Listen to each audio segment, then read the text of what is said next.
I'm going to go ahead and say that the Real Housewives franchise is just cursed. So now you understand. I understood from the beginning, Robin. I didn't need a lesson in love, and you can't teach it. Karen Huger, she's a Real Housewife of Potomac, OG. She was recently sentenced to 2 years, 1 year suspended, but she was sentenced for having a DUI. Now, we're going to get into it a little bit more, but before we hop into today's topic, be sure to subscribe to my YouTube channel and also like this video. That's going to allow other individuals like yourself to know that this video is available and they can indeed come and join the conversation, which is what we would love. All right, y'all, let's jump into it. Karen Huger, sentenced to a year behind bars. People really have mixed emotions, because it is an older lady. I think this is like her fourth DUI.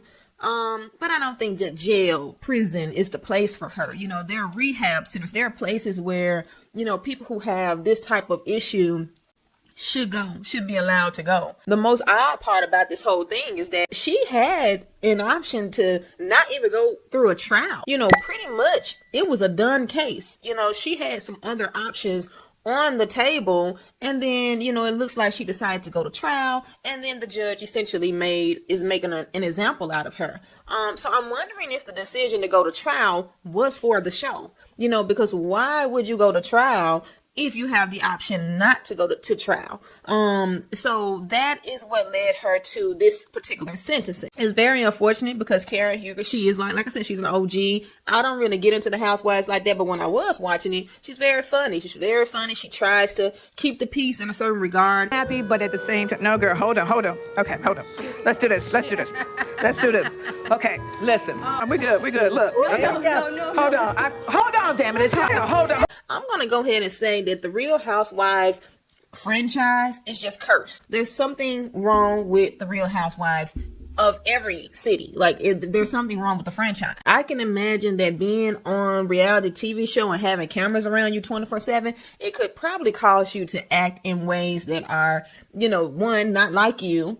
And, unfortunately people do use, when they don't know, how to deal with stress and anxiety, these type of situations happen. It's very unfortunate. I think Karen needs to look at her support system. And I know she said, hey, it was her parents that had passed.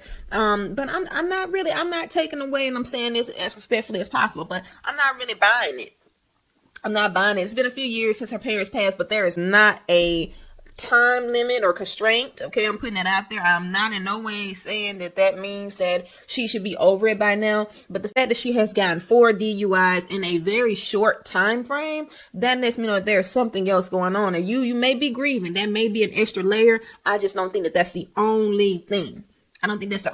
This is a lady that has been under fire for having outside relationships in her marriage. I mean, when you're on these reality, they hit below the belt. They don't care nothing about your marriage. They don't care nothing about your family. They bring everything to the table. They go and pay people to get dirt on you. And then, people wonder why these folks they lash out. Even when you think about Portia a few years back, when Portia got into like 4 or 5 fights, I don't say maybe 3 or 4 fights. But all of this, I'm pretty sure is unusual behavior.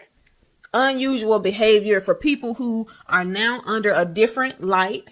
And it's something that's spilling over. Man. I commend the people like Kim Fields and, the people who went on Real Housewives, and they were like, what, the check is not worth it. I think they even offered it to Tamar, and Tamar said that exact same thing. Like, it ain't enough money. It ain't enough money in the world to make you get on these platforms. And it's not as if it's your everyday, because most people everyday lives isn't that exciting. Let's just be honest. Okay. Most people, you may have things going on in your life, but your everyday life is not, oh, I'm getting up, I'm going here. Well, maybe some people are, maybe I'm just a little average. So maybe not for me, but for most people, you are going to have to up the ante a little bit if you're going to be on these reality TV shows. And I think the upping of the ante provides, or it adds another layer of stress. It takes people outside of their natural comfort zone. And also, you can only do this so much and wear this character of who you are on these platforms for so long before you actually become them. And I think that's what we're seeing. I think we see the Real Housewives of Atlanta. They don't care if you're black, white, purple, or blue. I will say that. They don't care. They just look for good TV.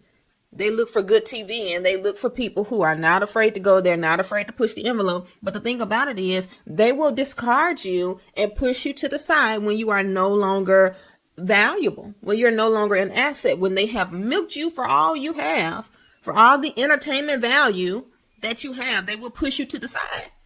You know, so the fact that Karen Huger is about to go and serve a year behind prison, this is lady like in her 60s. But I just think it is just so unfortunate that this is what is going on with Karen. And I don't think that she needed to go to jail or prison. She could have definitely went to, she could have went to an involuntary. Okay, involuntary mean they make you stay until the end of the program. And she could have been going to involuntary recovery in a rehab. That's what people should go. It seems a little extra for it to be her going to prison, but I guess they really wanted to sink in. But, you know, I don't necessarily agree with the sentencing. I know a lot of people are going to maybe agree with that. Some people are going to disagree with that. We can have that conversation in the comment section below. Let me know what you think. If you think that, you know, a year sentence is justifiable with this being her 4th DUI, or do you think that the judge could have made a more appropriate, in my mindset, a more appropriate sentencing, which would be rehab for someone who is struggling with a substance? So those are my thoughts on this video. Until next time, I will see you in the next video. Peace.